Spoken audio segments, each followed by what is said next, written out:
Now more than ever, usage of the internet has been skyrocketing, and with more and more people using the internet daily, problems start to arise. One prevalent problem is the YouTube copyright system.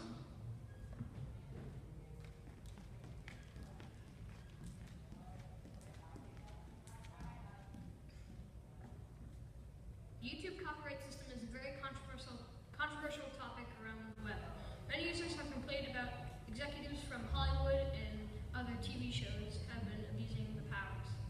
People only use bits of their works which fall under fair use, and they have been claimed no matter if they actually use fair use or not.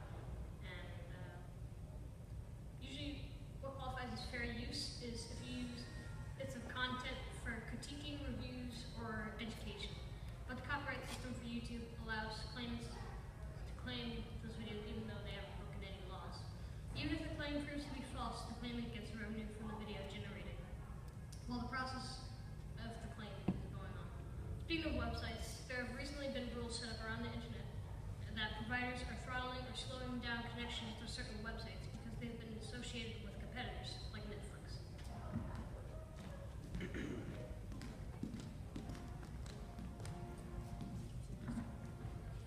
So if you use the internet in the past year, you've probably heard of something called net neutrality. What net neutrality is basically the freedom of websites to not be censored or have their connections slowed down by ISPs, which stands for Internet Service Provider, or have websites that are associated with certain ISPs to be favored over them.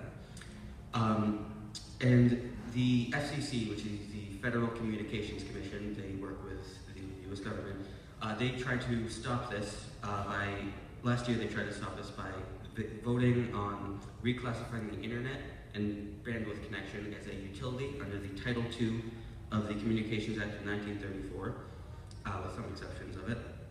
And this was to ensure that, as I said, that companies don't block or change connections, slow down connections to certain websites. But they also say on their website, the FCC, that they want to promote competition, innovation, and investment in broadband services and facilities, which is essentially that ISPs don't enact paid prioritization. And this may not seem like a problem now, but last year it did, because the people cannot vote on what the FCC says, they just have to give their opinion. And the FCC is going to change the rules on this very soon, so you need to make sure that your words are heard. And another problem that appeared in recent years and may be coming up again soon is the Patriot Act.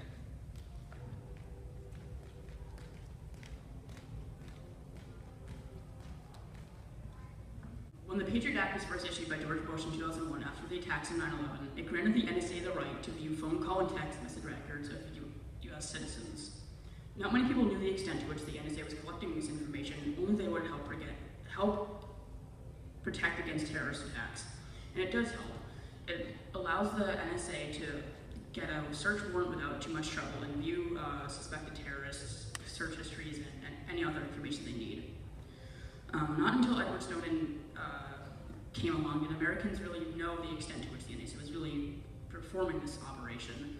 And back in early 2013, Edward Snowden released certain documents to the Guardian newspaper, which contained information about how much the NSA was collecting information and just like how they were performing it. And after Snowden released this information, he fled to Russia through Hong Kong, and he is currently sitting in an undisclosed location in Russia, just trying to stay hidden.